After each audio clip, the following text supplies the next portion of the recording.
para cada. Ou seja,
welcome to another edition, another installment of the MBtv Cunha Foundation Debates series.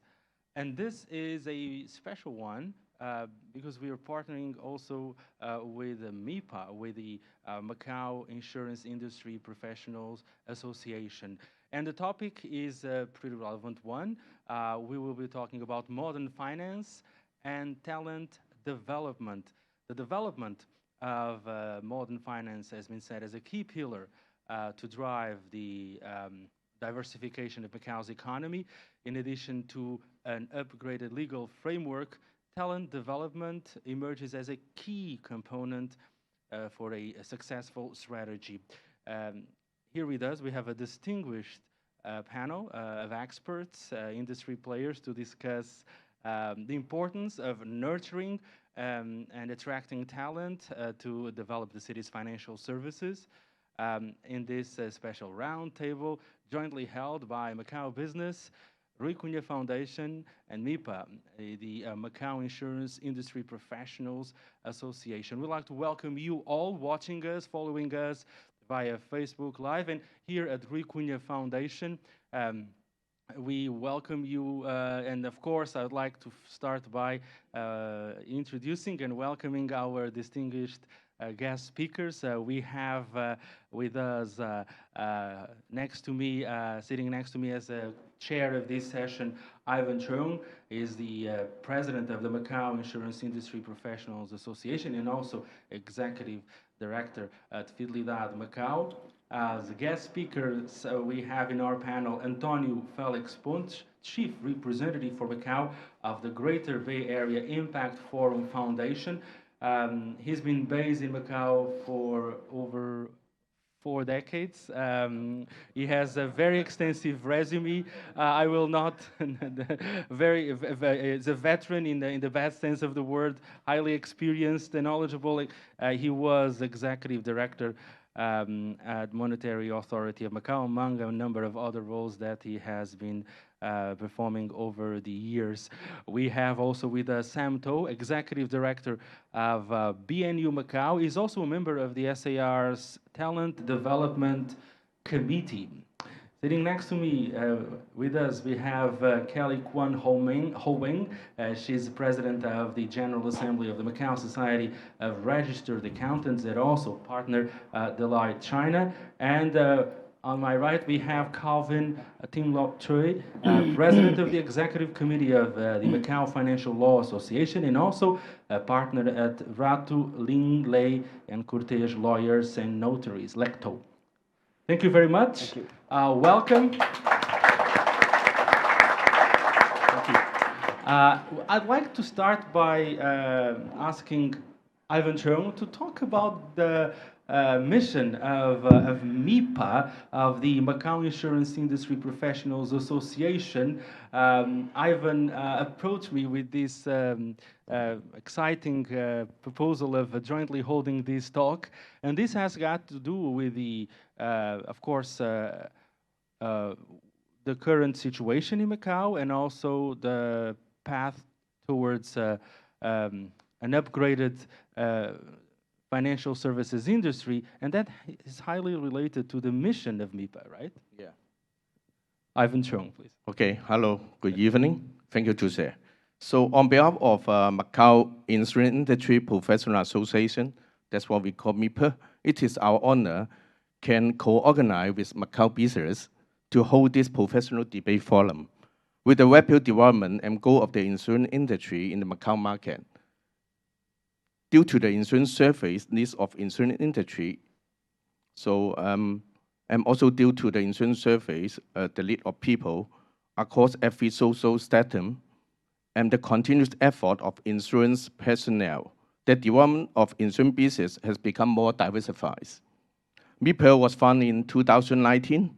The objective of the association was to promote the training of insurance talents and improve the professional level of insurance personnel. Not only we want to explore future professionals in Macau insurance industry, but also we want to cooperate with different kind of experts from other country or region to introduce relevant professional skill. So at the Build Insurance Professional Medium Platform, learn from each other and exchange experience. In this association, we have both individual and corporate members. All of them come from different professional backgrounds. We have well-experienced insurance underwriter, compliance officer, risk manager, IT expert, actuarial, accountant, auditor, lawyer, loss adjuster, and engineer as well. For the field of insurance, we need different support from different professionals. So we need professional insurance underwriter to underwrite different line of insurance product. We need professional distribution channel. That is why we need banking and professional agents. We need to provide good international claims handling standards. That is why we need international charter loss adjuster and legal expert lawyer. In order to comply with international standards, we also need professional support from accountants and auditors. The topic today was modern finance and talent development. By developing modern finance, the insurance industry needs to have different kind of talents from different areas. It is of utmost importance to attribute talent training mechanism that can cooperate with these objectives. And it is necessary to define prospective talent policy and how to import talents to fill the need of talents in the local market, so as to meet the future development of Macau and to ensure the continuously and enhancement of long-term competitiveness of Macau. Thank you very much, Ivan. The introduction and also setting the stage and the background and the framework for our discussion, our conversation in the coming a couple of hours. I would start now and I would like now to bring António Félix Pontes into the conversation. We're talking about modern finance, and you have been witnessing the development of the city's financial services over the past 4 decades. How modern is Macau's financial services industry? And when we talk about modern finance, what are we exactly discussing? What is the key issue here? Okay, good afternoon to all of you. Allow me first to congratulate the two organizers for this roundtable, and also to the Rui Cunha Foundation. About the topic, modern finance. Modern finance is the name, terminology used since 2 years ago. Because in the past, the name was, I think all of you remember, Future Financial System of Macau. Also, they use special Future Financial System of Macau. So, modern finance, we can say, is a metamorphose of the future financial system. This is important to know because the components, more or less, are the same. What we have, sorry, because I'm too old, so I use some notes, is financial leasing, trusts, stock exchange, the idea, not the, okay, diamonds exchange, wealth management, market bonds, green finance, fintech, insurtech, and credit insurance mechanism. This is the 7 or 8 components. Now, I update the evolution of that. Last year, we have a seminar on 27th of April about the Macau as a hub finance, something like that. That's right. One of the MBtv debate series. Relating to diversification of the economy and so on. The financial leasing, in fact, there was 2 laws enacted in 2019. And financial leasing in Macau, until now, the results are very poor, very disappointed. Why? Because financial lease is more related to huge projects. For example, the casinos. The casinos, they have already huge projects, and now they are more concerned about the renewal, the license, than to have more constructions and so on, only after the renewal. But in the past, they used syndicate loans to finance these projects. The other matter is stock exchange. There was a feasibility study, public announced, but not public announced the results. Wealth management. Maybe the government is expecting specialized wealth management companies. But in fact, the banks, insurance companies, or other financial, they're already doing this. Okay. And if we intend to have specialized wealth management companies to attract money from mainland, we need to take care. Green finance is a platonic idea until now. Only I know, and I read some information about the policy address, continue to speak about green finance, but I didn't see any initiative that we have, for example, in Hong Kong, to grant tax benefits when we have green bonds, for example. So, in my point of view, there is room for the bonds, market bonds. I'm not specialized on this, but I think there is a room. And the credit insurance mechanism, you see, we have 8 components of this modern finance, only one related to the insurance, or maybe insurtech, or that's connected with fintech. We have, the government set up a mechanism, but the same when we look for the financial leasing. No visible results. Why?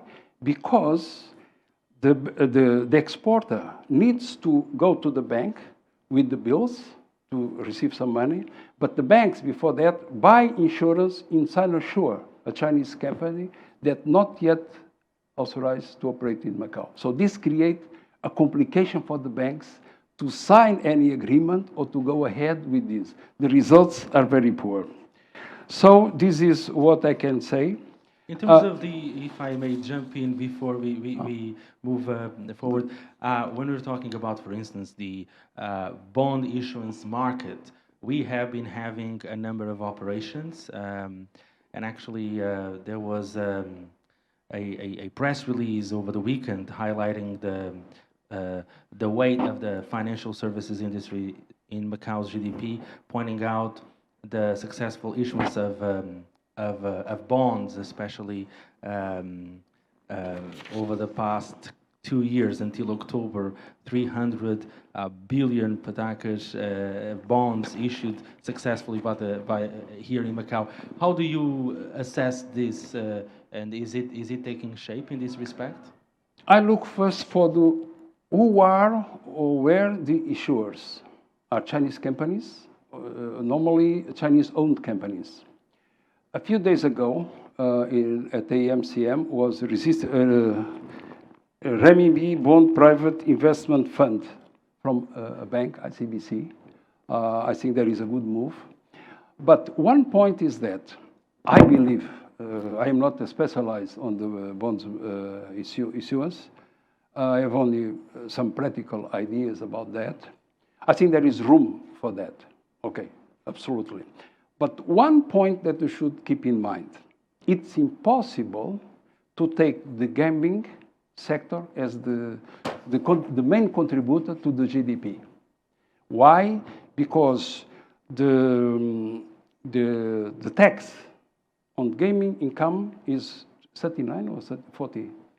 35 plus 4, it will soon be 40% 40, okay. on gross 40. gaming revenue. So 40% on gross income. For modern finance or any other business, the maximum is 12% on net, on profit. So the difference, and it's very easy a calculation. If I have 100, 40% is, or we have 1 million, for example, 40% is 400. If we have the same amount, 1 million gross, maybe net should be around 15 to 20%, and we apply, so 12% times 200. So when you make this division, at least 22 to 25 times more. So it needs to obtain the same income that we receive. I'm speaking about public finance, what the government receives from the gaming. If we need to receive the same from the other sectors, at least 22 to 25 times more income. Interesting. Thank you very much, António Félix Pontes. We will revisit some of your additional notes in the coming round of our talk. You mentioned wealth management, Samto.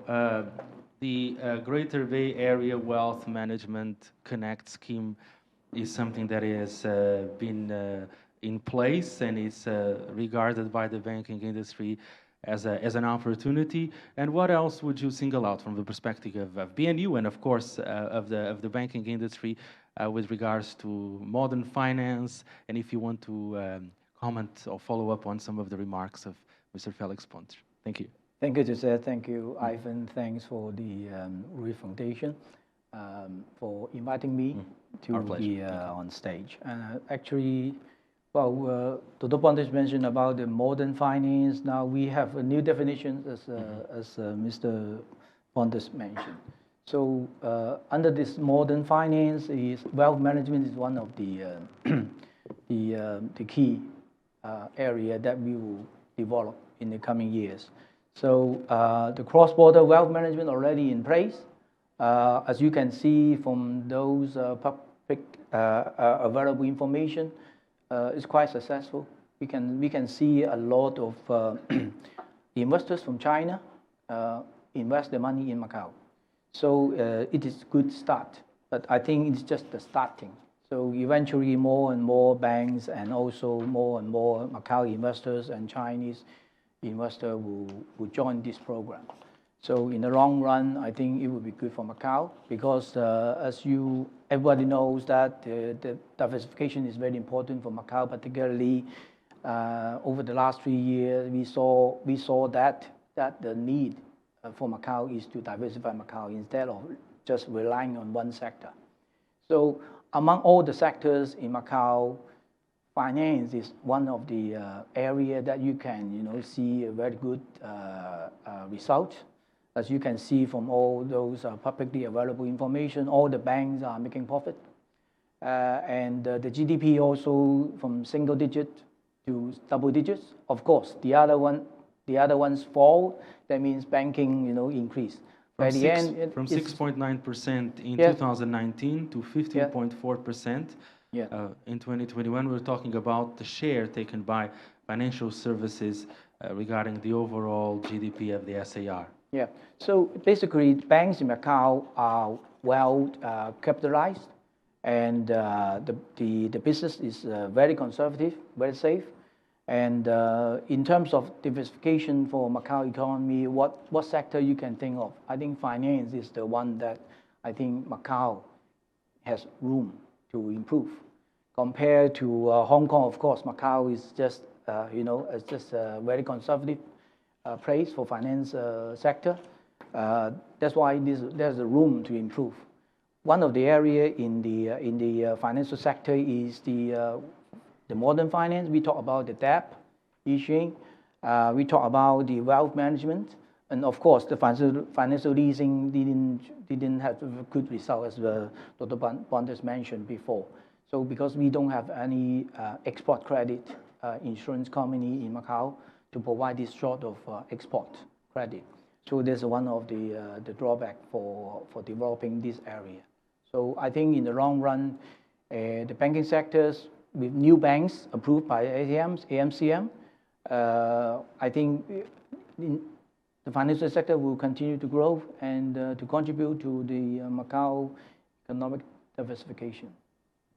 Thank you, Mr. Samto. So we have here taken the pulse somehow of the State of the Union, so to say, of the financial services industry, at least a first approach. I would like now to bring into the conversation Ms. Kelly Kuan. In fact, the mission of your association, the mission of the Society of Registered Accountants, and also is somehow shares some similarity with that of MIIPA, right? So now we're going to talk about professionals' talent and what we have here. How do you frame this discussion in terms of talent development? Macau surely has a limited pool of resources. How to move forward? Actually, that's a good question.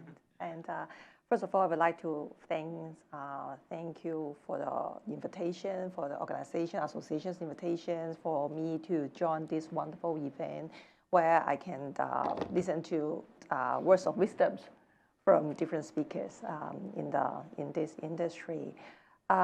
First of all, before jumping into the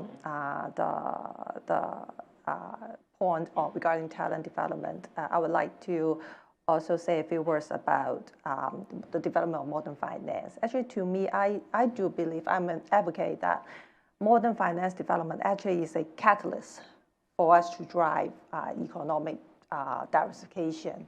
Because in particular, when you look at the financial industry per se, basically it's a high added valued industry with the need of high skilled talent.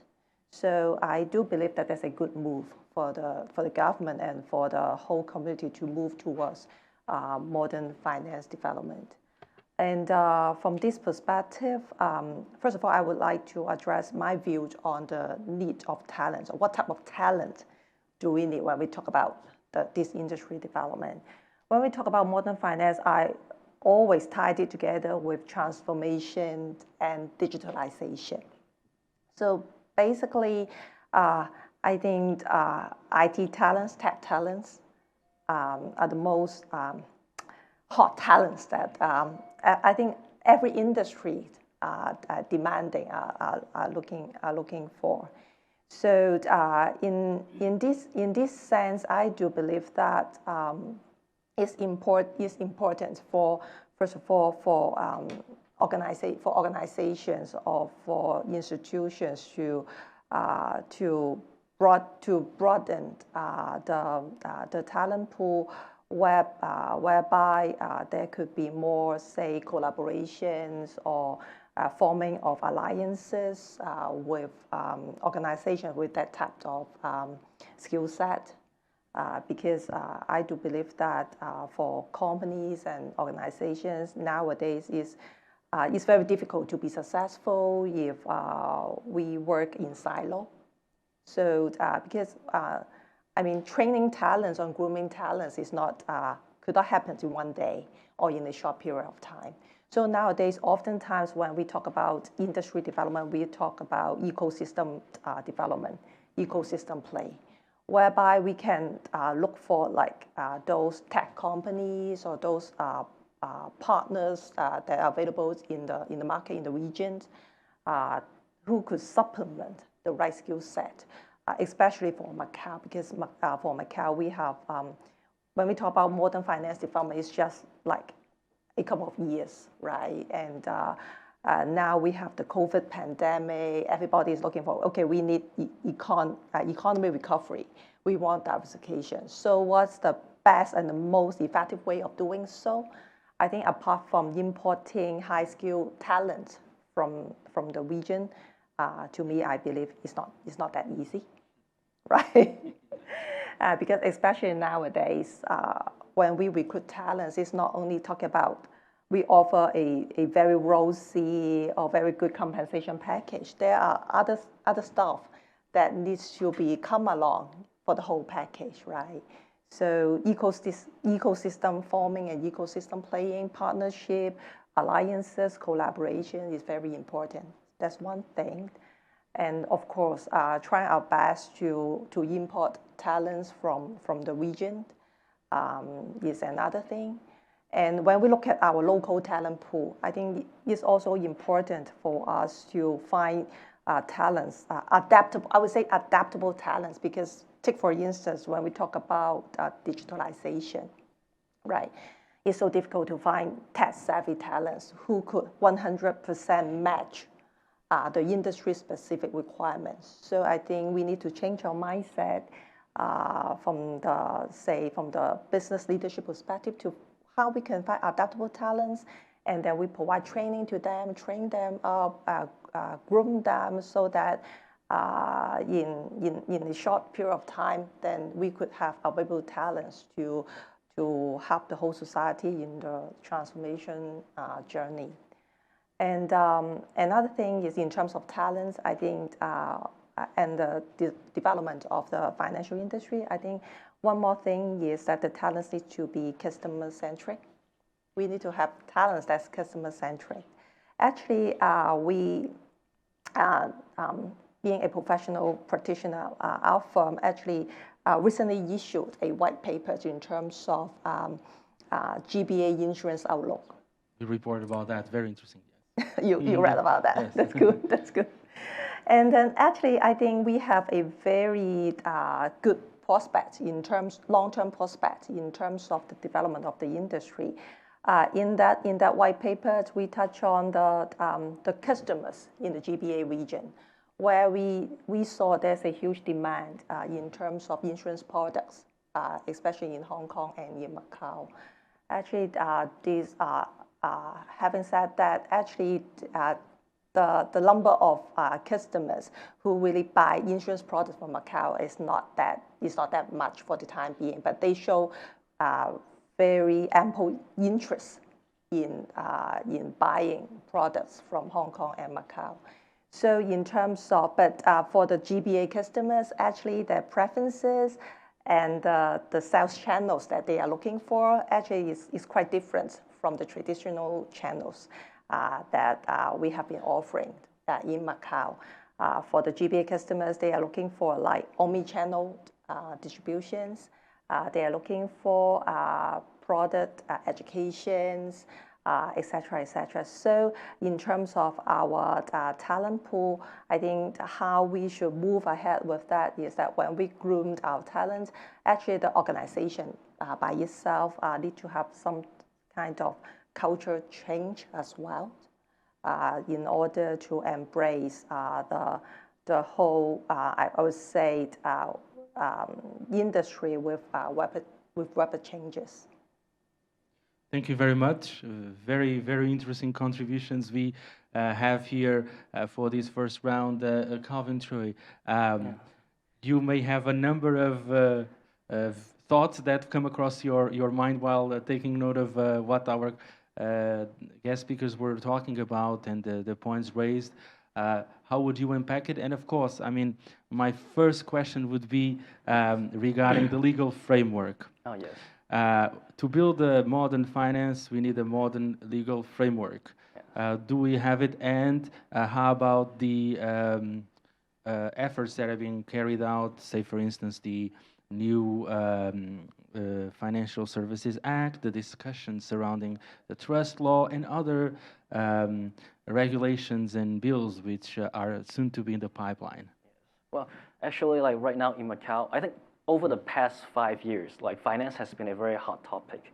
Just to look into like the numbers of institutions that we have welcomed into Macau, I think since 2018, we welcomed like MOX, and then 2019, we welcomed Agricultural Bank of China, and then later recently we welcomed like Haitong and Everbright. And among those, we also welcome Ant Bank and Macau Development Bank. So over the past 5 years, I think Macau, in terms of number of banking institutions, it actually grew a lot. That means that, well, maybe there is really activities going on there. And is there or not? Well, I think we can see like the bond market has been a successful one. It is a shining star. And then also regarding the legal framework, that has to go hands to hands or hands on hands with the actual activities.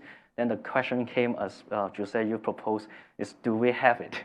Like a modern legal framework to go along with the modern finance, Well, in my own opinion, is that I believe the Macau legal system is fine in itself.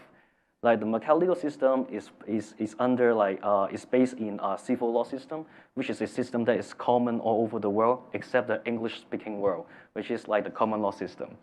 So if you say that like a civil law system would actually preclude or somehow impede the growth of financial activities, I think that is a little bit difficult to say for certain.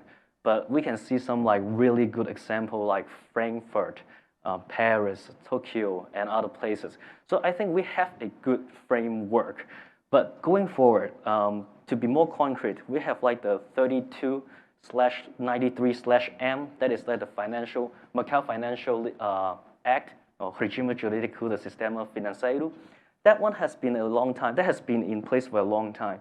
But what does that that law has to do with our whole our whole financial activities? Well, that one actually has only to do with the institutional framework, because that one actually has to do with like credit institution, financial institution, and also to be more particular, in that framework, back then, the legislators, they actually left out two really important articles. Not that they left out, they opened doors. So that like, they put in two articles and they open doors for more to come. Which are those? Well, one of them is called like the other credit institution, and the other one is called other financial institution. To be more specific, other credit institution is located in Article 6/1, somewhere there. And then for the other financial institution is around like 116, somewhere there. Well, you can correct me if I'm wrong.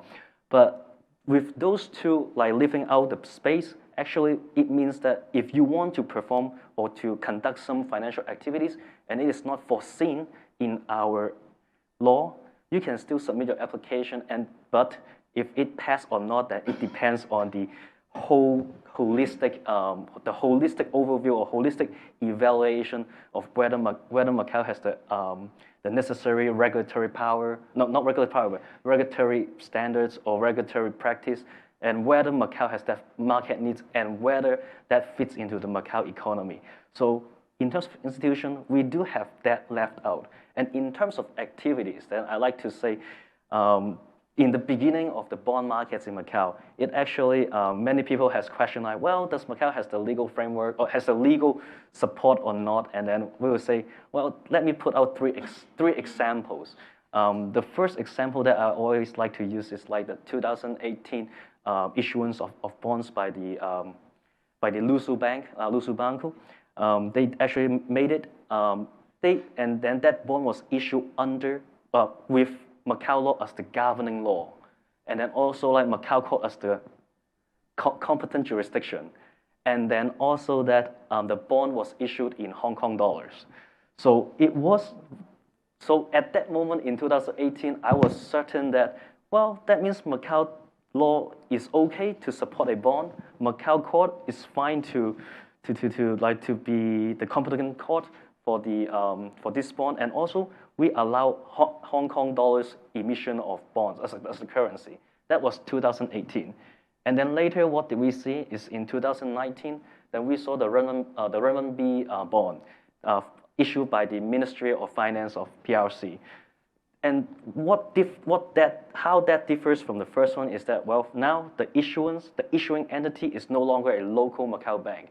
It is the sovereign body of PRC. And then what differs more is that the currency, in that one, they use renminbi. And then also what more is that they also chose to use Macau law as the governing law and Macau court as the governing court, as the competent court. So by 2019, I became more confident. It's like even the PRC government believe in our legal system. Why do we have to doubt ourselves? And then in the third one, more like landmark cases, the Huafa group issuance. Well, that one also happened in 2019, and the currency that they used was USD. Well, that's a differentiating factor, USD. And second, the governing law is, if I remember correctly, is either Hong Kong law or English law. And then the competent court, it was Hong Kong court. Then by then, I still didn't, by then I became even more confident. The reason for that is because, well, that means any issuing entities, when they came to Macau and consider issuing bonds, we can say that we are compatible with USD, we are compatible with Hong Kong law, we are compatible with you assigning the competent court to Hong Kong.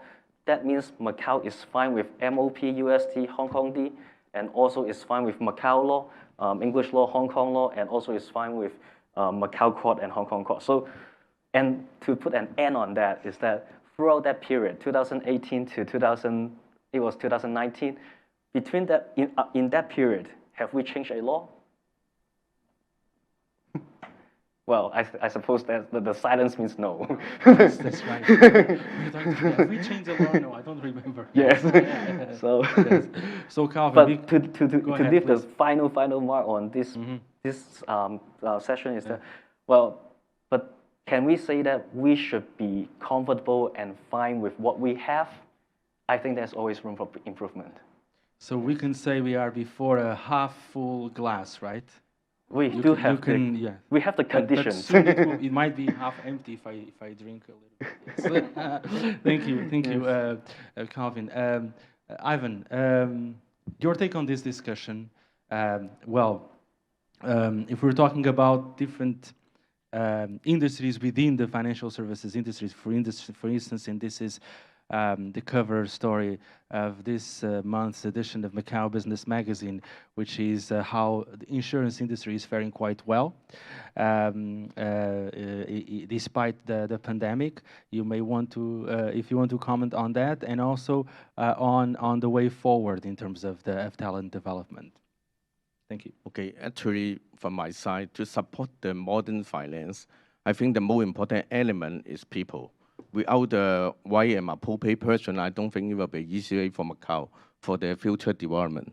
So I don't know, maybe I believe all of you know what's going on. Right now, Hong Kong, Singapore, every city from the Greater Bay Area, they are also hunting for people. But I don't know, I believe Macau is a little bit late compared with the other city.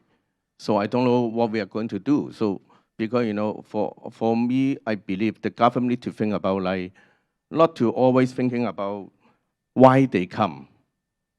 They need to say, you know, why they come, why I say that, you know, I don't know what's the reason why the people want to come to Macau. You know, if they're really talents, if they have all the technical like knowledge. I think the more important part is how to recruit them to Macau.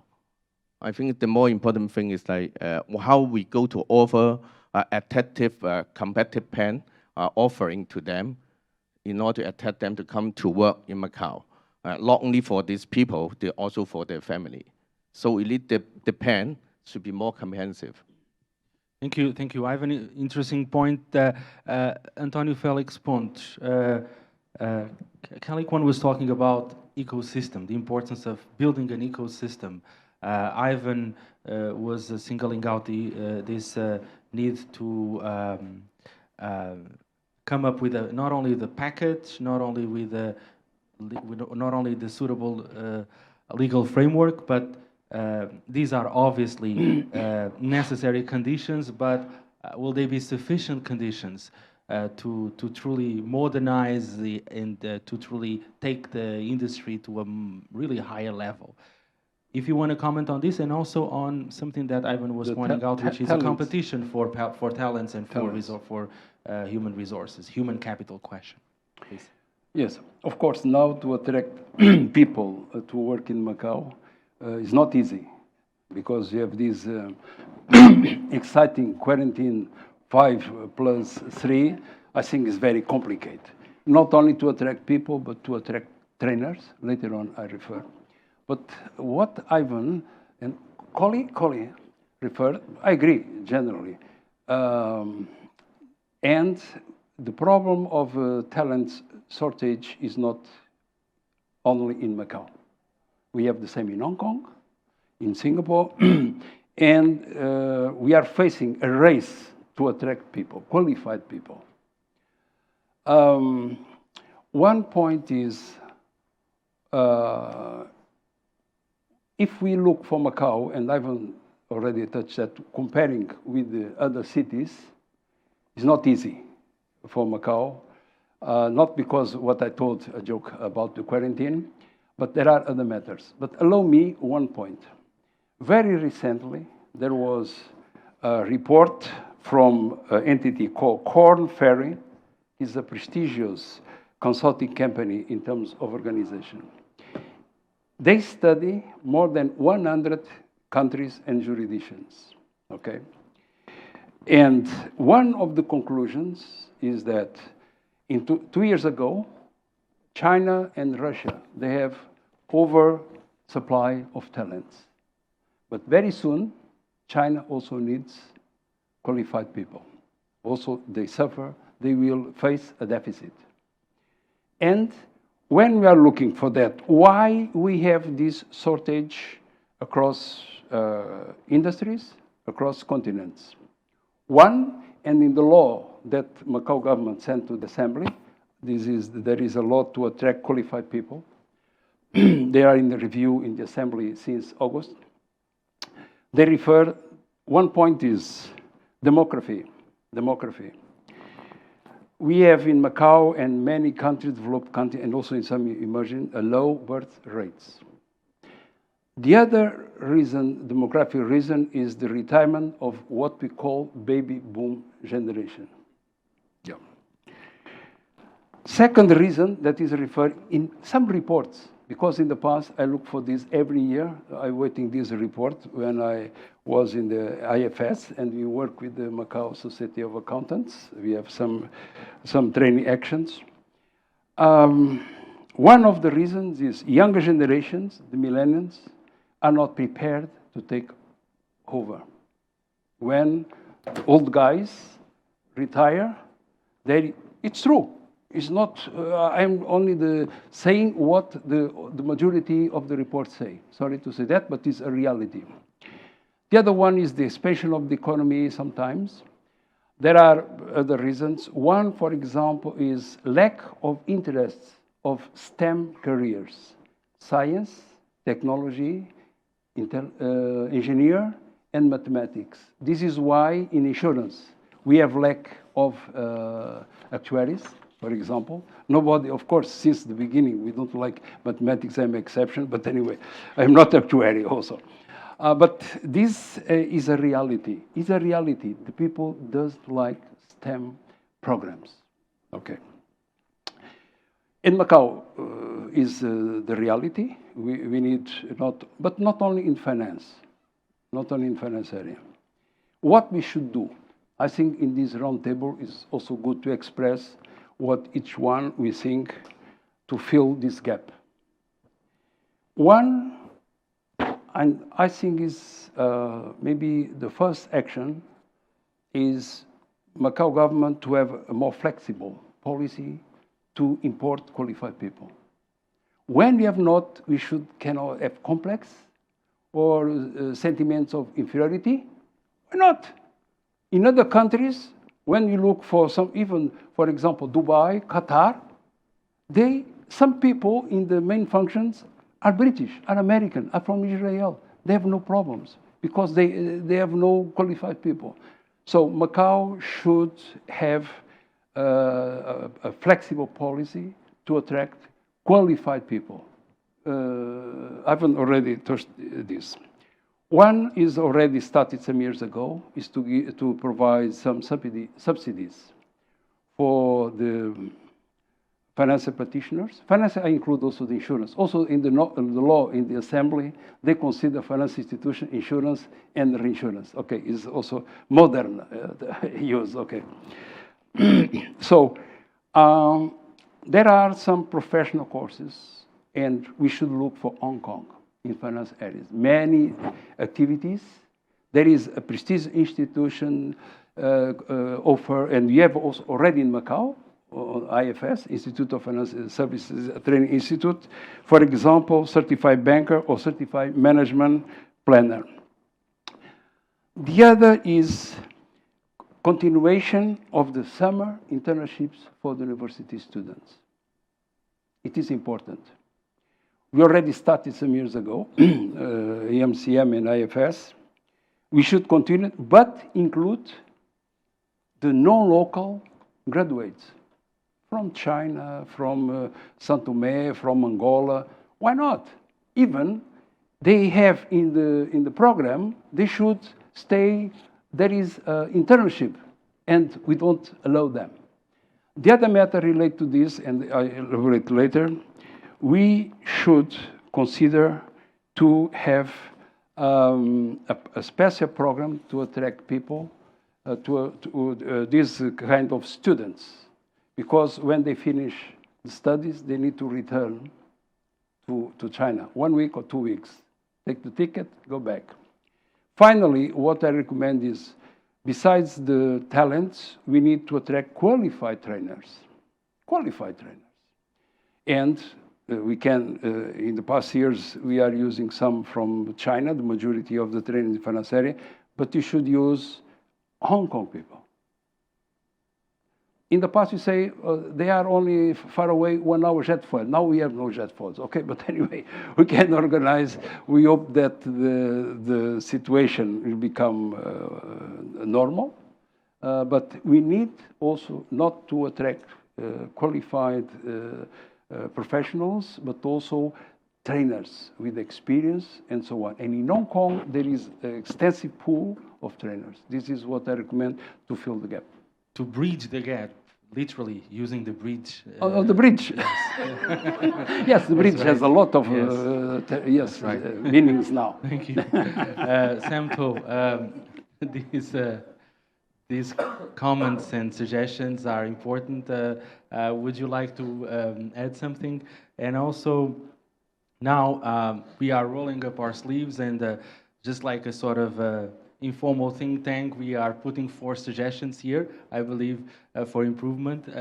What would you single out? And also, before I forget, the competition to lure talents. It is something that is global and also regional. For instance, in Guangdong, authorities adopted the regulations on the protection of the rights and interests of foreign investments in Guangdong province. It's a very interesting blueprint with a number of provisions and measures trying to attract senior managers, highly skilled professionals. So competition is just next door. Sam To, what would you like to add? Yes, actually, the IFS and all the years we partners with banks in Macau to offer different, internship for graduates in the universities of Macau, and it is a very good program. Banks in Macau will continue to support that. So talking about talents, actually, all the cities around us are putting more effort trying to attract talents to Macau. But going back to Macau, actually, we have universities.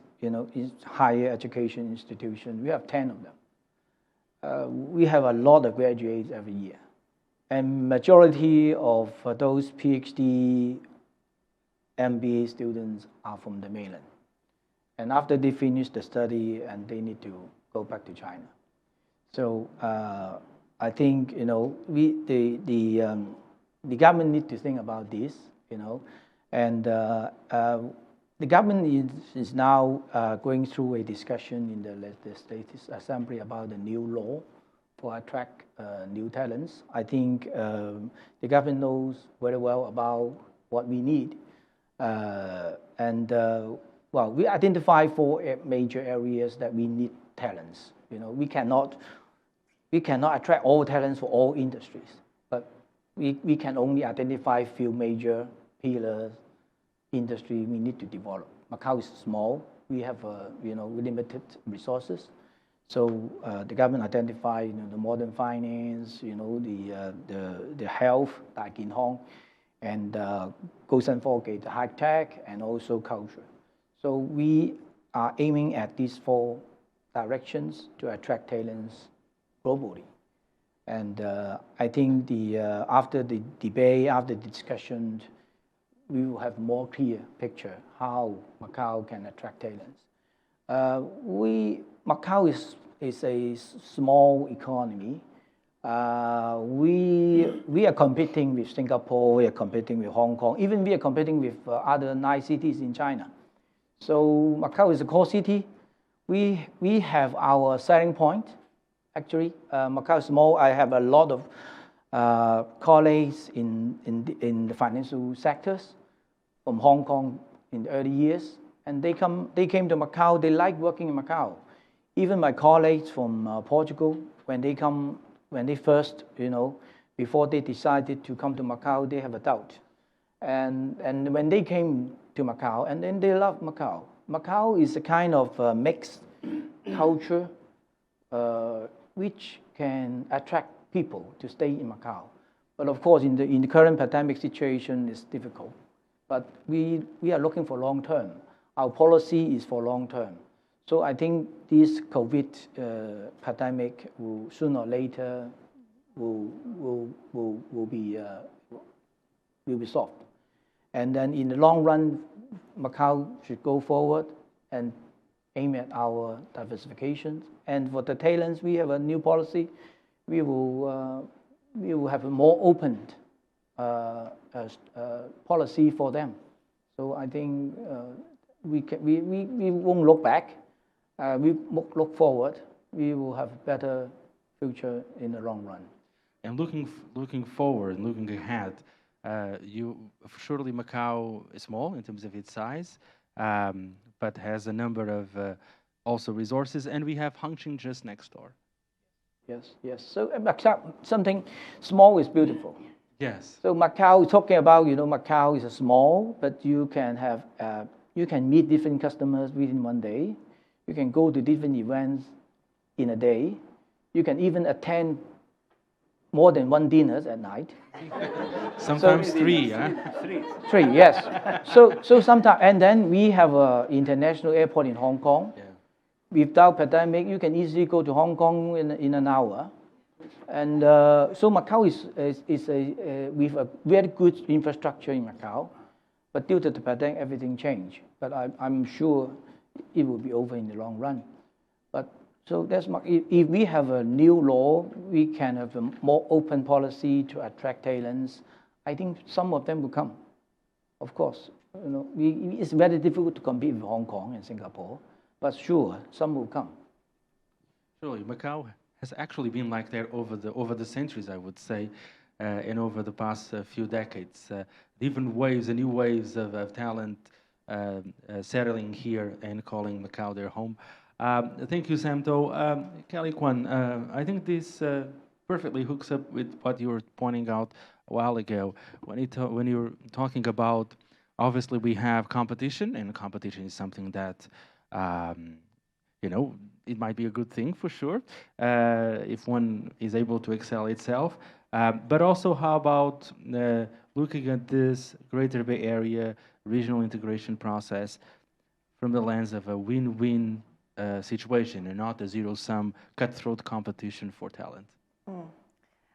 Actually, yes, I totally agree with you that competition is good because it helped us to accelerate and to be a better person and a better organization. That's how I look at it. And in terms of GBA integration, setting aside from the talent perspective, I think from the business standpoint, it's a huge opportunity for us because for Macau, we know Macau is small, beautiful, with only 600 to 700,000 people tops. So GBA is the home to 86 million people. So from the business standpoint, it's a great plan that Macau could be part of the GBA integration. And from the talent's point of view, setting aside all the difficulties to import laborers that we touched on just now, actually we have a greater talent pool from the longer term perspective. So I think that's a good sign for us. And I think for the financial industry in particular, it's a global industry with which demands high connectivity between different locations, different regions. So with the GPA integration, it could be a catalyst for Macau economy development and the financial industry development as well. And just I want to add my 2 cents here in terms of the talent competition. Working in the global professional firms for, I would say, over 2 decades. You started very young. Yes, child labor. Right.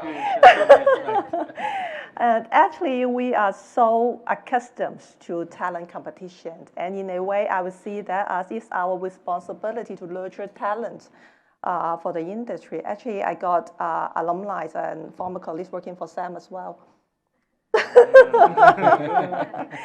So I do believe that in terms of, I would say, apart from recruiting talent, but talent retention is also so important. So I think nowadays for millennials, as what I mentioned just now, apart from offering a very rosy compensation to them, they ask for more.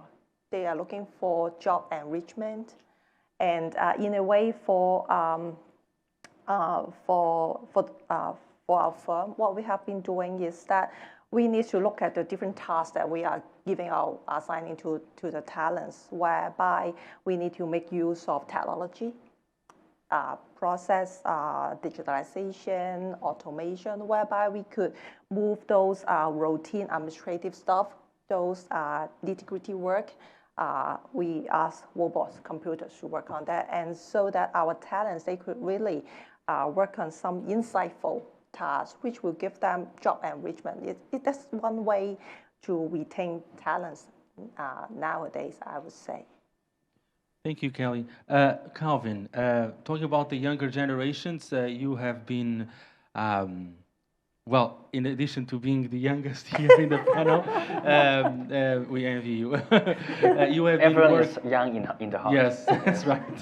Forever young. That's right. But you've been deeply involved in a number of entities, associations, focusing on nurturing talent.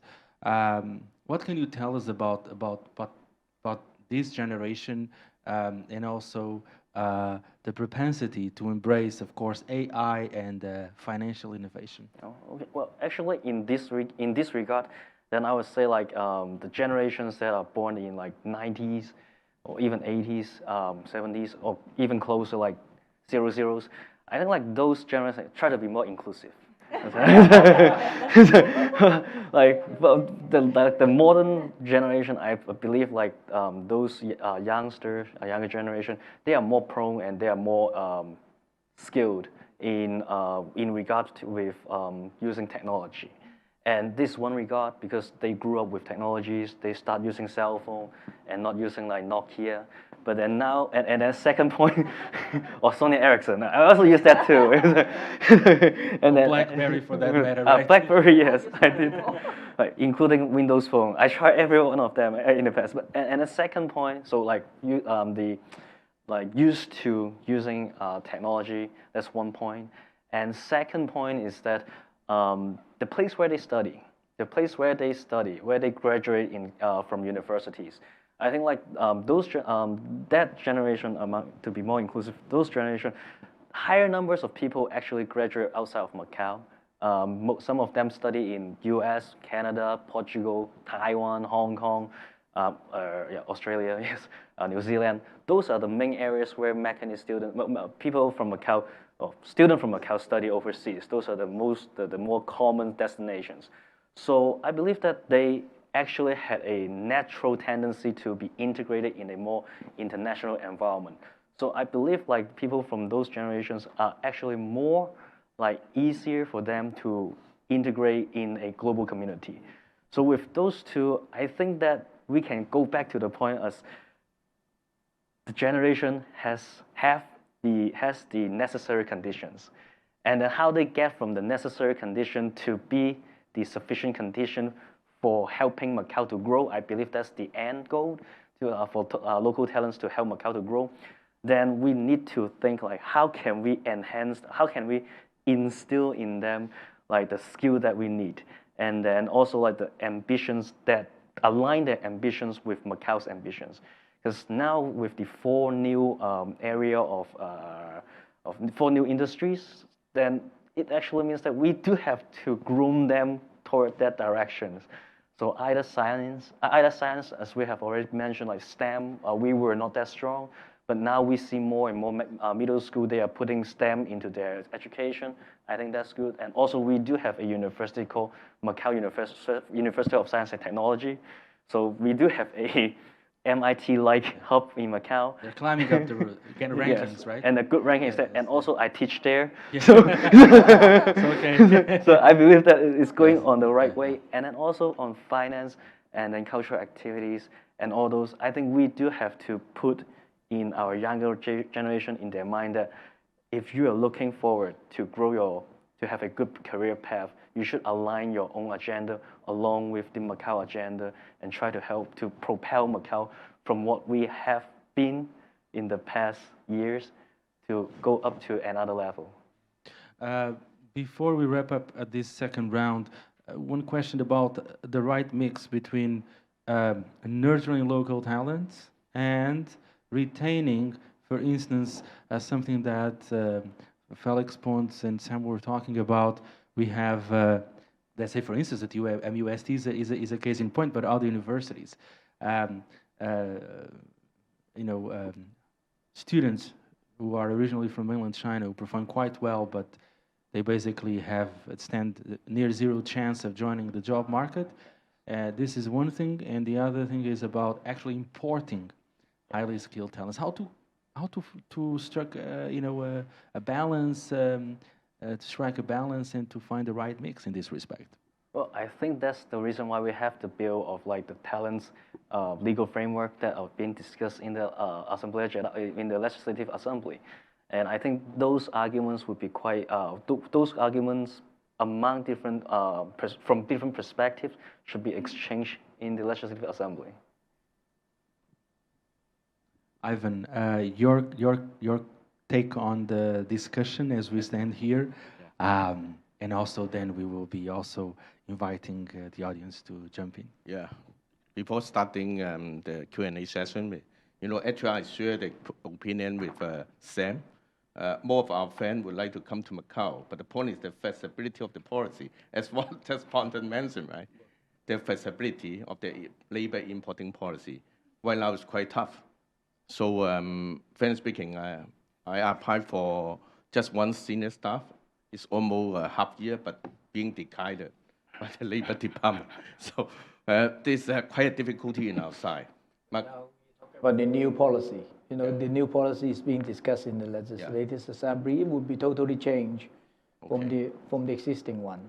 Okay. So I hope it will be more transparent policy, transparent way for overseas talent for applying to Macau. Yeah.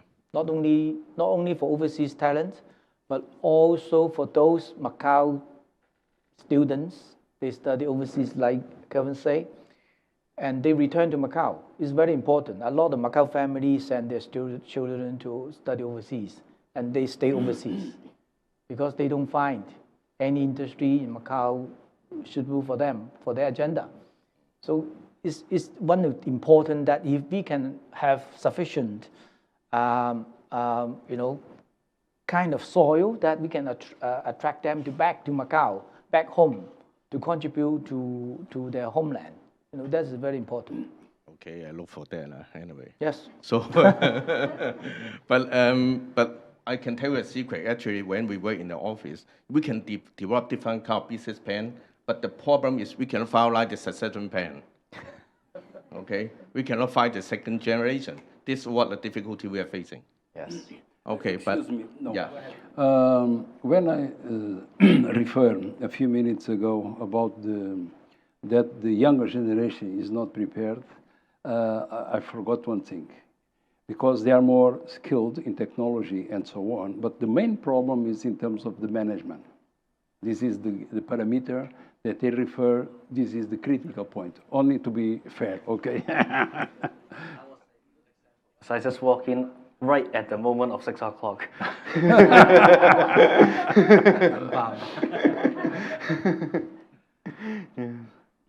Okay, so we come to the Q&A session, right? So we know that there's a lot of senior management here in the floor. So maybe, I don't know, maybe I can ask like Carmen. Carmen is the general manager of from ASA insurance company. So do you face any difficulty in recruitment? What we know that there's a substantial increase of insurance agents from 6,000 to 8,000. Is this a good sign for your industry? Thank you, Ivan, and nice to meet you all. Hi, I'm Carmen. I can say I share a lot of your comments tonight, but I would like to raise one point that to nurture the talent, because when I was working in Hong Kong, before I became the CEO of one subsidiary of an insurance company, I was the HR director for Asia. So I would like to point out thing is in order to nurture or to develop a talent, you need time. The first word that when I came to Macau, Dr. Pontes told me one word that I need to learn, which is patience. Patience. All right? Patience. That means it takes time. And at the same time, you need the environment to nurture, to develop a talent. Just take my company as an example. Actually, I'm import. I'm import from Hong Kong. I used to work around the world in many different countries. And why I picked Macau? Don't ask me this question. I can share with you later on. I want to fly away. I want to go away for many times. But I cannot dumb down the company that I have spent so many time and years to develop until today. Because we double our portfolio, we double our manpower, as Ivan said. Because 6,000 agents came to 8,000, of course, I share part of them. But the problem is, don't forget though, we only got 12 life insurance companies and 13 general insurance companies, and more to come. So in order to grow the company, we need a lot of wide variety of talents. And then the government just allowed me to be import. As a general manager, I take 30 years, okay, to work in many different countries and many different departments so that I can develop my full spectrum of leadership skills and management skills. In order to find the right candidate for compliance, digital solutions, sales leader, and legal lawyer, as well as claims processor, or as simple as customer service center leader. It takes me a lot of time. When you train someone from scratch, okay, I try to hire the young folks, what we call young gun. It took me 3 years to train up one candidate. I hope that he can be one of the successors. Why does that mean? I cannot find one person that can take my place within 5 years' time. So in order to make the company continue to grow, I got to chop my job into different portions. At least a combination of a group of people that can share my role when I go. Because I'm just the work visa holder here, okay? And don't forget about that, all the hard time and the pain points that I'm suffering here, in particular during the pandemic. So how to solve that problem? I would say one person cannot save the world. At least I would urge the government to think about that. Just like when I started one of the American insurance companies in Hong Kong 30 years ago, we tried to allow all the leaders from my parent company in the United States to take charge of each individual department for at least 5 years. So the parallel working together with the young folks, the young gun, and then eventually to grow them and bring them up afterwards. We will focus on the localization because of cheaper costs, and higher competitiveness. However, in Macau, it takes me so much effort, not even able to import one single operations manager. I was told by the labor department that you have 7 assistant managers. Why can't you take them up? Sales assistant manager, cashier assistant manager. How can I take them up to the operations manager or even the compliance manager? So we got to match them properly. So we have the strong will, to train up more successors. Unfortunately, 2 years earlier, our underwriter keeps being approached. So one day, I lost 2 underwriters. So it keep on changing, like that situation. So I keep working harder and harder, from day and night. But share Ivan's point of view. At least the new policy is a long-term policy. So if in case one day I'm not baby boomers, but I'm approaching to do retirement. So before we can find us a success, at least give us a little bit room for short-term solution. You can allow us, say, for example, give me the quota.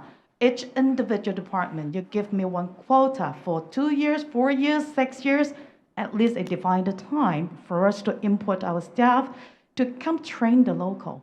I used to send my teams back to Hong Kong to different places to learn. But with the pandemic, now, on the contrary, I keep on sending my counterpart from Hong Kong to take the quarantine policy and then to come train our staff. I keep on doing that. But still, it's not like having the partner working side by side to train the people here locally. It's very different. Always online is difficult. That's my story. Sorry about my long sharing. I believe you are quite lucky. At least you can chop your job with few person. Okay. So again, I want to share the opinion like what Pontes say. Be patient. Don't worry. Okay. No. I'm still learning. Thank you. So we have another colleague that he's actually the head of Macau. It's Jason Wong. He's from FWD. So you are from local, right? Yes, so, yeah. Do you have any idea about the talent development? Thanks, Chairman, guests. This is a topic for modern finance and talent development. This is a very interesting topic. I'm totally from local from Macau. I'm also the successor from my previous manager from Hong Kong. I think in Macau there will be, from my point of view, we should get for the company should give more opportunities for the local people to see how they can strengthen or they use their knowledge or how to help for the company. From my 25 years in the insurance industry, and I learned a lot from my previous Hong Kong colleagues and how to manage a company.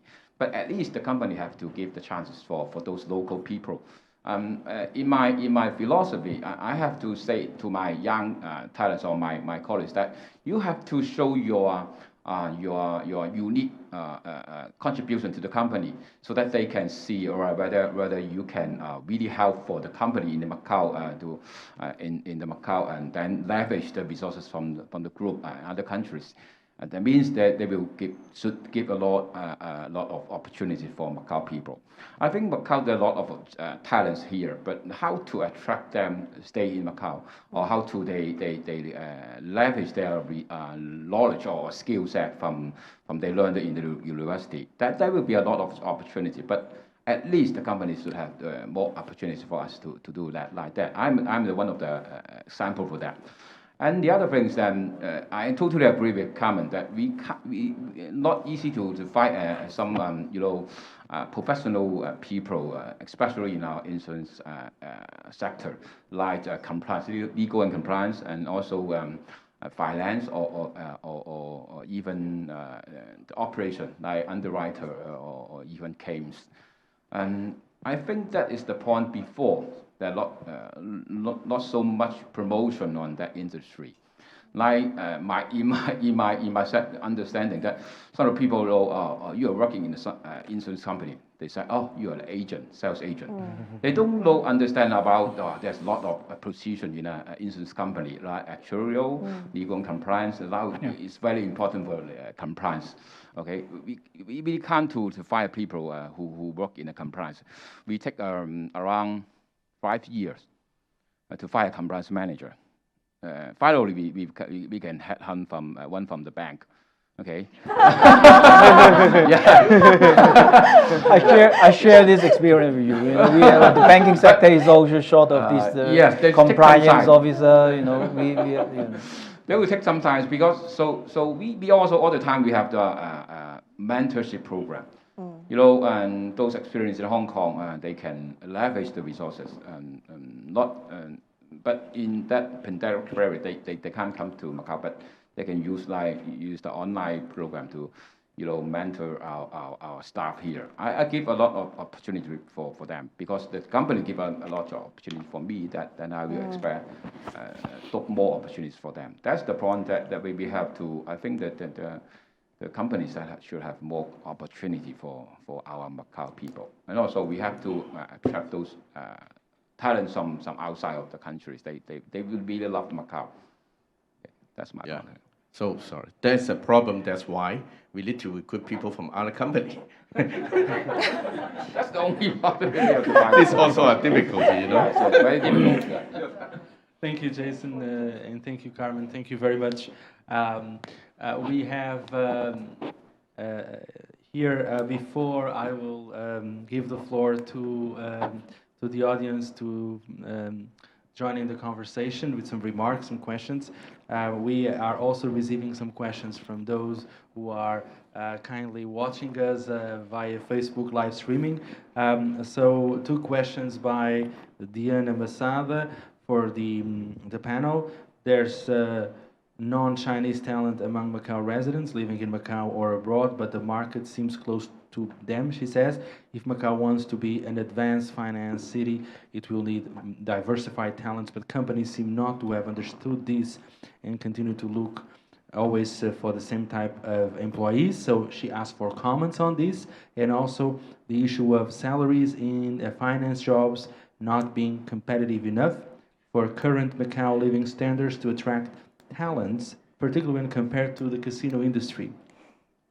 Do companies, banks, or insurance companies think they still can attract international talents without raising the salaries to more adequate levels in line with the standards of living of Macau?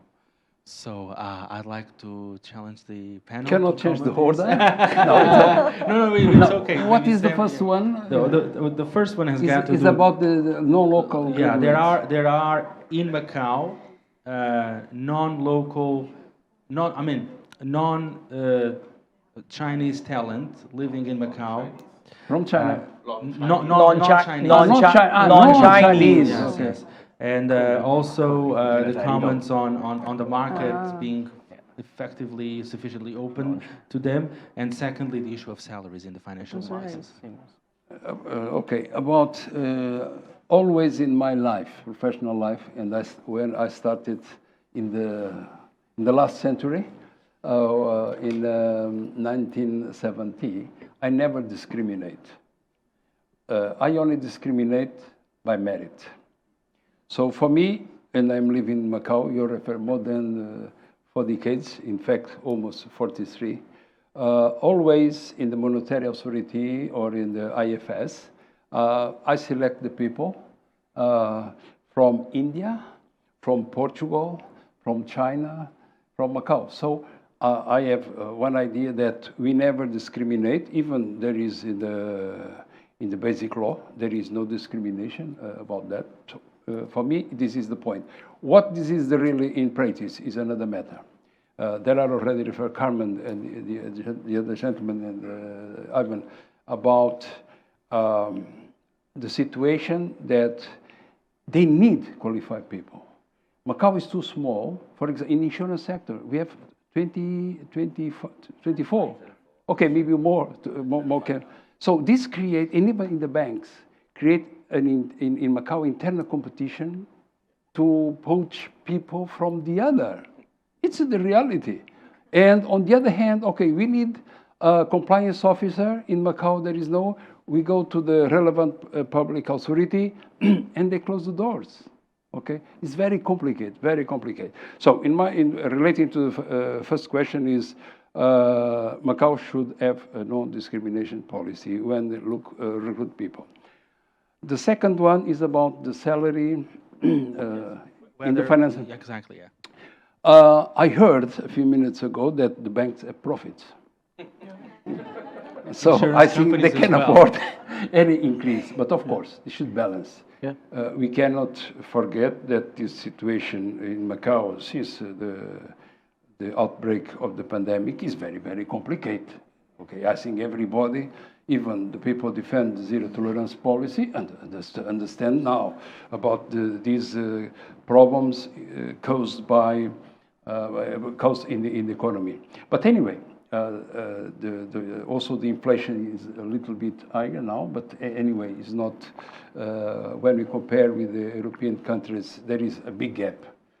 One point relating to this matter is about what Kuan referred about how to retain. Sometimes it's not the question to give salary, but to give other fringe benefits. For example, in some places now, even in Hong Kong, they started to offer to the staff some gym membership. Why not in Macau, for example? Because its own way to retain people. The other one is, but in Macau, we are good in this. When we create in 1999 the framework for the private pension funds, all the banks, all the insurance companies, all the casinos, all the big companies, they have already private pension funds. So because in our provident, the public provident, okay, we have now something, but we have not a mandatory provident fund or similar. So it's good to have another complement when we retire. So this is what I refer to you. But anyway, of course, the decision to increase the salaries, banks and insurance companies, depends on the situation, specific situation, and overall situation. Thank you. Anyone wants to add something to these topics? Well, talking about these two questions about the non-Chinese job opportunity, as well as the salary level, right? So in fact, for bank, BNU, we don't discriminate. But of course, the fact is over 90% of the population in Macau are Chinese speaking.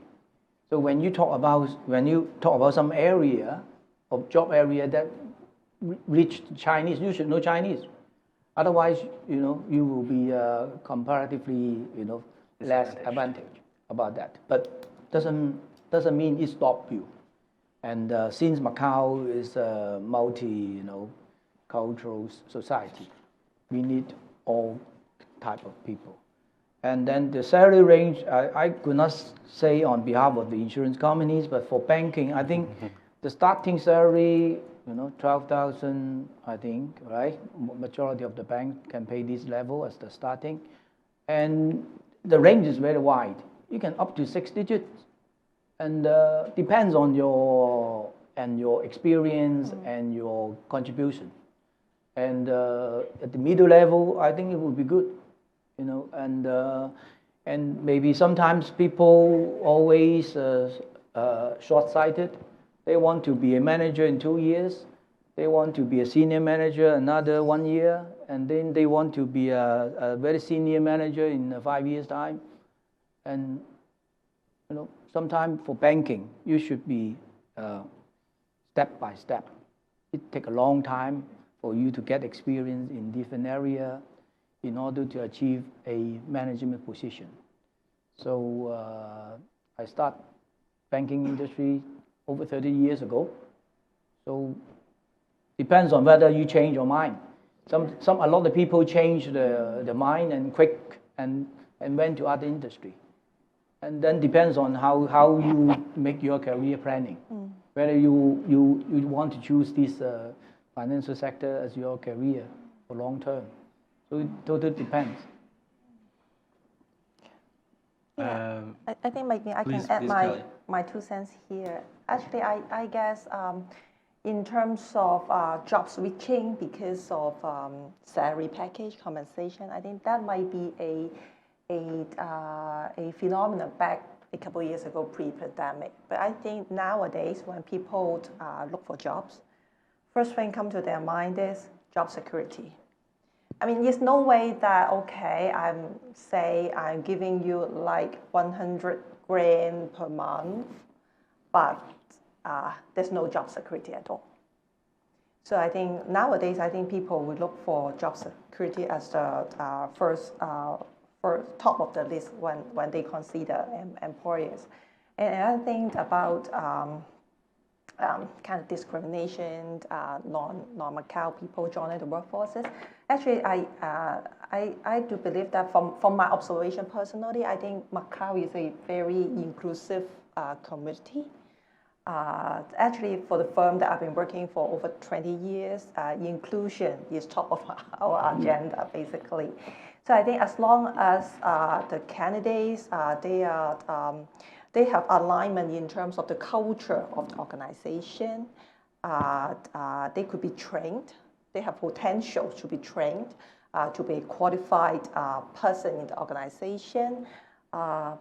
Basically, it will not be that difficult to look for a job. So I think the mindset, the quality of the individual, especially for CPA, actually the utmost quality is integrity. So as long as they meet that type of criteria, I think they could be the right candidates for not only for CPA firm but for financial institutions as well. Thank you, Kelly. Surely among the audience we have someone who would like to, please, yes. Please go ahead. You may introduce yourself. Thank you, valuable speakers. And I heard some of the valuable speakers mentioned about flexibility. So I'm a law student, so I'm interested in asking about questions related to law. So compared to Macau, to Hong Kong, you know, Hong Kong is a very modern country with a successful stock market. We're full of elites and talents. And Hong Kong is a common law city. They adopt the common law, which means they adopt decisions from precedent decisions from judges, former cases. So from my work experience, I know that when some Hong Kong companies, they deal with government in terms of maybe restructuring of the company, some procedures can be done in Hong Kong with flexibility, easier, speedier than in Macau. You know, in Macau is adopts the civil law system. So as mentioned by Mr. Calvin Chui, I am a student in USJ, and I heard your speech before about civil law. Really? You want to apply job now or what? Of course, I don't mean that civil law is worse than common law. Of course, civil law has many advantages over common law, and common law has also more advantages. You know, Macau follows a civil law system. Some procedures are quite complicated and not flexible when compared to Hong Kong. So I mean that in terms of the flexibility, civil law system will imply some inflexibility in the expansion of the business for the companies or for the opportunity for Macau to open the doors to cooperate with Hong Kong common law system or other common law countries. Thank you. Thank you very much. We may have another question, and then we will be. Let's go. Yes, Nuno Mata. Okay. Oh my God, with a so distinguished panel, so many questions come to mind. But don't be afraid, José Carlos, because I'll keep my questions to a minimum. Always welcome. Please go ahead. The first is not a question, it's a comment, and I would like to hear the panel about it. I think one of the most important things, I didn't hear it referred here, is the environment, especially in financial markets. And my experience especially in these last years regarding the financial market, is that the environment is more about secrecy, more about keeping things secret, more than what is the normal in a financial market, that is transparency, making everything public, and having things known by the investors. Okay? So I would like to ask you, the panel, whoever wants to refer to this, whether we should do something about this, and how can it be addressed, this kind of environment. The second one is regarding the talents. Talents is, of course, something that we want to attract. And I know Dr. Pontes for so many years, and I know that he's a very nice person. Oh, thank you very much. I can leave now. I can leave now. After this, I can leave. He even taught a very nice word, patience, to that colleague there. And he didn't want to refer to this, but I think is one of the things that must be referred, and I also would like to hear your opinion on this, is before we have a policy to attract talents, I think we should refrain from repel talents. Because what happens in Macau right now, in my opinion, is that we have talents here, but we don't cherish them. We keep having and creating situations where they need to leave. One of them was referred exactly by Dr. Pontes. That doesn't make sense to me. We bring people here to give them qualifications. We train them here, and then we tell them, now you have to go. Students on master programs, on all those things, we should try to see if at their stage in their lives, when they finish their studies, we can keep them here. I think that should be, but we keep repelling them. Okay. The other point on this repelling policy is regarding many qualified people that come here to work, and we have them here on, I say, precarious situations, like work visas, like identity residence permits that are not definitive, and then at a certain stage, they have to leave either because they, after 7 or 8 years, they didn't meet the criteria, or because they are fed up with all that situation and they say, I go somewhere else, okay? So this is two main points where I think we should concern ourselves with, even before attracting the talents, trying to avoid repelling them from Macau. The third one is really a question, and it's more, it's not really related with these two, but it's a personal question that I wanted to hear, especially Mr. Pontes and Mr. Ivan Cheong, because I think you are probably the most credentialed people in the panel to answer this. We have a model of regulation that puts together in the same regulator banking and insurance. I understand that in the beginning, probably this would make sense because the market was small and probably one regulator was enough. My question is it still the most adequate to Macau?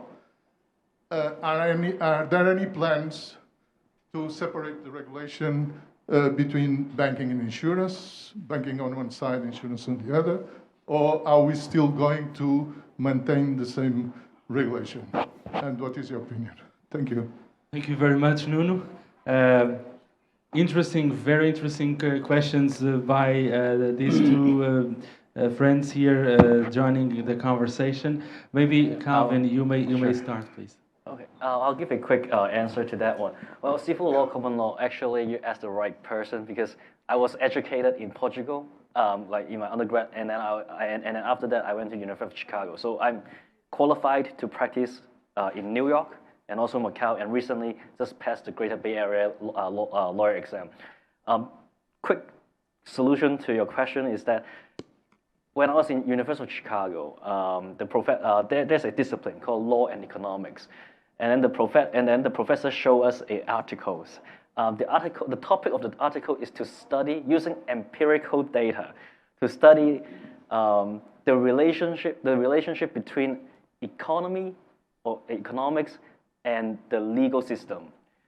And then the result of that is, in accordance with empirical data, common law jurisdictions tends to thrive better in economy. But at the end of that article, actually, there was a PS, like a PS, like a small note to remind us that, like, well, you have to look at this conclusion from another perspective. Maybe it's not, there's not a correspondence in terms of one leads to the other, but maybe it is just a reflection of the past 100 years of history, that those places that use common law jurisdiction tends to be stronger in economies. That's it. So it's not like legal system lead to a stronger economy, but it's just reflect that in the past history, strong economy has common law jurisdiction. So I think that should be able to answer your question in a lighter term. But in terms of like complexity of process, like incorporating a company like in BVI, I think not everyone has incorporated a company in BVI, but in terms of incorporating a company in BVI, it's just a signing of document and signing KYC, no need of notarization. Well, I think that doesn't have to do with like the actual legal system. It's more like a practice. It's not like practice, but it's more like law, like in terms of legislating the law and then the requirement from the law. So can we fix that? Well, depending on our will. So I'll put it like that. Thanks. Thank you, Calvin. Yes. Kelly, would you like to address some of the questions raised here as well? Yes, I think I would like to talk about transparency of information, because being a CPA, of course, I like that topic. So when we look at from the accounting or financial areas, actually back like I think 2 years ago, we have the new Macau accounting standard adopted, which is very close to international financial reporting standards. So which means that for like companies, corporations, then they will have more, say, relevant financial information shared with investors, bankers, and other financial statements users. So on that point, I think that's a very huge step in Macau, because like I think we have the original Macau financial report, the original Macau, we call it Macau GAAP, or Macau accounting standards, actually it was made like 20 years ago. So we have a huge step from 0.0 to 0.10, a very huge development there. So I think from that angle, that we can fulfill more transparent financial information sharing with the public. And what I noticed is that actually the regulators are now also demanding more timely and more information being shared with the general public as well. When you look at, say, banks, insurance company, for instance, they need to publish financial information actually within a shorter period of time as well. So give pressure to CPA, of course. So on that note, that I think we have the what Calvin mentioned is the necessary conditions, right, for us to fly. Thank you. Thank you, Kelly. Sam and Antonio, you may want to address some of the questions raised. Say, for instance, the one that was addressed regarding the regulator and the framework that we have. Maybe António Félix Pontes, you will be the first one to approach Nuno Mata's question about banking and insurance. Yes, exactly. Yes. Let me only refer about the other points about transparency. Of course, I am against anything that is more opacity. So the public entities, including the regulator, should be very transparent. One of the reasons is always the regulators require more transparency from the others. So there are no reason for any regulator, to widen or to act on this way. On the other hand, about the demanding of the information, it is necessary to consider that, okay, when there is demanding every day about information, it is necessary after that to know the feedback of this. And this is one mistake that many regulators commit. They are requesting mountains of information in short time, is right. And after that, there is no feedback to provide to the entities that send this information.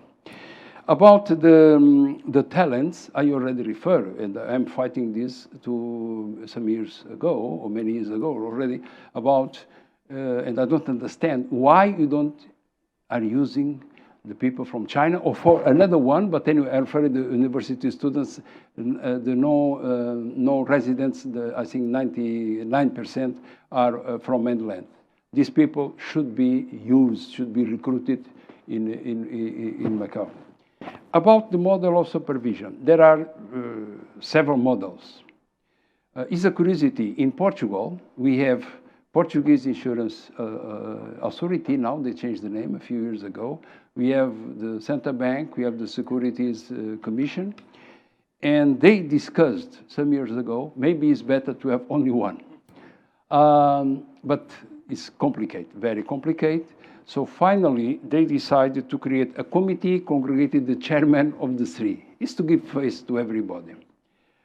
In Macau, and when I arrived in 1980, one of the main task is to incorporate the issuing Institute of Macau, Instituto Emissor de Macau, that later on in 1989 was replaced by the Monetary Authority. There are several discussions in that moment. I participate only in the last part. But the decision is only one entity. But in fact, there is, in that time in 80, there is another entity that supervises the banks. In 82, decided this should be merged with the IEM. In 1988, there was again a discussion, so during the Portuguese administration, and we consider is the best. Only one entity. In Hong Kong, the situation is different. There is HKMA, Hong Kong Monetary Authority, there is Insurance Authority and Security Commission or something like that. Maybe even more about the Mandatory Provident Fund Commission also. Of course, depends the size, depends, this is a government decision. Now, what I guess about that, with modern finance or traditional finance, we will continue with only one entity. This is what I guess for the next 5-15 years. This is what I can say. Thank you. Sam, would you agree? Yeah, well, yes, I agree with Dr. Pontes. And regarding the other two questions for transparency of information, the banks always promote transparency of financial information. More information can help banks to make better decisions. And the banks always promoting it. But the other side, try to hide, try not to disclose. But, for banks, banking sector is always trying to promote the transparency.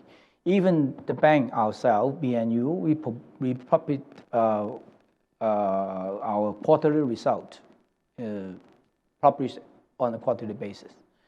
And then that's way I would like to answer your questions. And then regarding talent, I think the society in Macau should come to a consensus, because all the people here trying to promote to attract talents from overseas. But in fact, another voice in the community saying that, Macau should protect our local people, to protect the people from, with job in Macau, try to stop allowing overseas people coming to Macau to take over the jobs. So Macau society and community should have a consensus. But on the other hand, Actually, the government is working a new policy with more transparent regulations, allowing overseas talents to come over to Macau if they're qualified. So it's totally different from the past. So I hope in the long run it will balance about the situation. In fact, Macau needs to be diversified. Just relying on the Macau people, just relying on the universities or higher education institution may not be enough. We need, like in my old days, we need some mentors from Hong Kong. When I started banking job, many seniors will come from Hong Kong, and then we learn from them. They are the mentor, and then the things like that. And then I think for the modern finance, something new that Macau has no experience, and we should learn from mentors, or we should learn from our competing parties in Hong Kong or Singapore or Portugal, anyway. So we should learn from each other, and in order to grow, we cannot rely on ourselves. We need some external help. In the short term, hopefully in the long run, we can develop our own talents. We can have an ecosystem to develop further. So, and that's my answer to you. And then for the law, I think nowadays is the best to have one, because Macau is too small. We may not have sufficient resources to separate all this. Particularly now in the new direction of modern finance, we may have more new things coming up. It will be very difficult to separate all these into different lines. So I think that is the way we are going forward. Thank you, Ivan Chung. Yeah, just refer to your three questions. The first one, transparency for the insurance industry. If we don't be transparent, I'm sure that every day the insurance authority will call us to give the answer. So like we need to disclose the financial data. We also need to disclose a lot of complaint related to product detail. So related to the talents, you mentioned that actually almost few years ago or 10 years ago, the Macau Insurance Association, actually when we talked with the financial secretary or whether we fed that, we also agreed if possible the university graduate from China in Macau, like the Chinese. So we hope that if they can stay here to help the industry here. So this is also a difficulty right now. Still, we are waiting. Hope that if it can be, it can happen very soon. So related to the regulation, though, the law sure will be difficult because Macau is still so small. But there's going to be more demanding actually from the insurance authority. Like they have trained a lot of related to agents, broker, insurance audience. They also have a different requirement of the increasing of the capital or requirement of the solvency. So I think everything is changing. In Singapore, that's much bigger, as only one regulator, insurance and banking. Still, yes, in Singapore. So much bigger than Macau, they continue with only one regulator. I would now like to, as we are, the clock is ticking, and we will be wrapping up our session in some 5 minutes. I'd like to ask each one of you, panel members, in a nutshell, your conclusions and your final take on this discussion. So I would start by Calvin Choi, please. Great. I'll end this with I think just in the beginning that I mentioned, the number of financial institutions has increased over time in the past 5 years. And now looking forward, I think we can see that the legal landscape is actually changing. Just like with the passing of the trust law, which is something really, really innovative for the Macau civil law jurisdiction, that one just got passed, and it will enact in December 1st. And then also the other two legislation that are in discussion right now, since 4th of November, are the 3.2 Macau Financial System Act. That one is in current discussion, and it seems like that the under financial institution insurance company, and all the other ones will all wrap up under that definitions. And also, there are other elements that are changing. And then the third one is the currency law, the currency law. That one is going to get updated. And it seems like it will allow, not it seems like, but it's apparent that it will allow digital form legal tender. So I think, and the last one is the securities law. The securities law, that one is also coming, because all this, we can look into the policy address that just got published in the past week, and it seems like the securities law is coming by the end of 2024. So I think we should we should like not to sit tight, but we should be viewing a very, very exciting time for the legal financial community.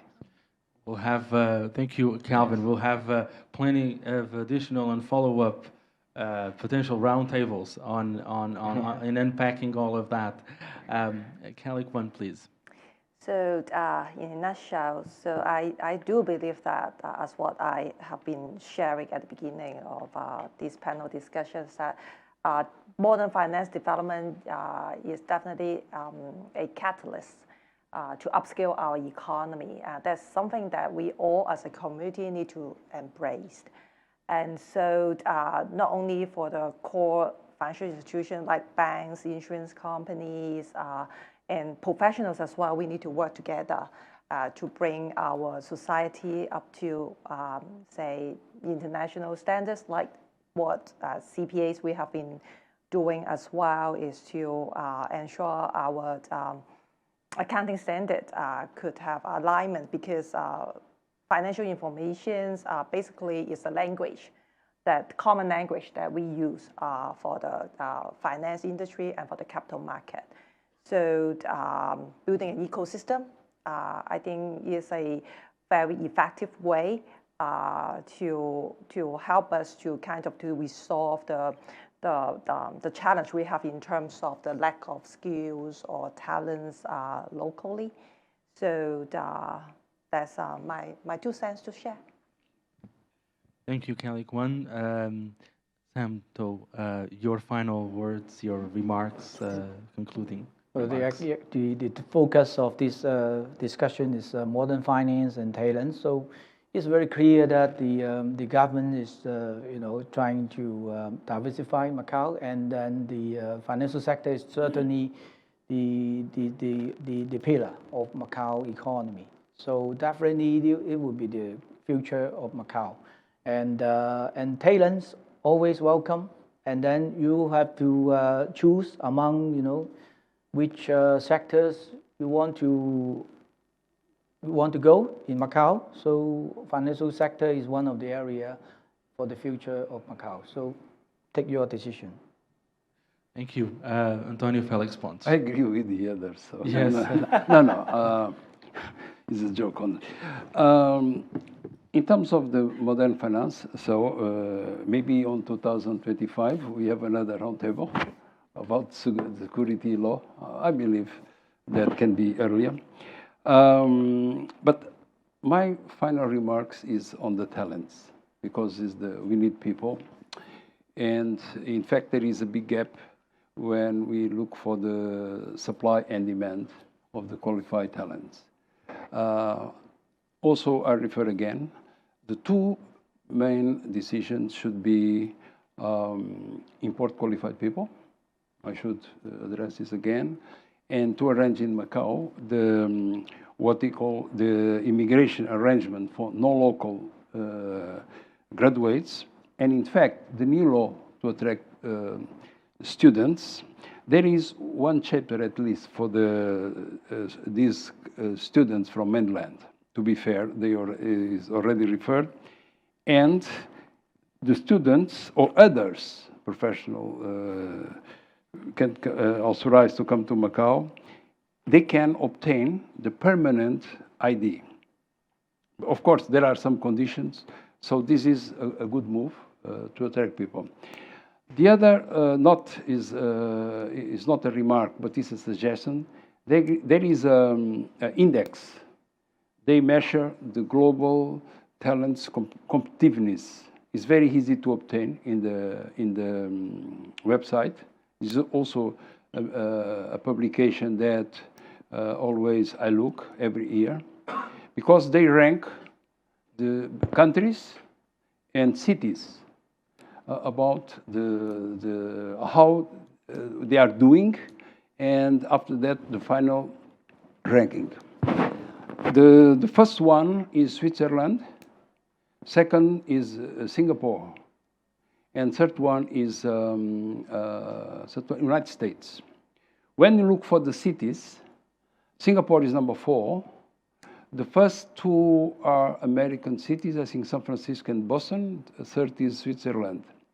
So what we can do in Macau, not to study all of them, it's impossible, but select only 2.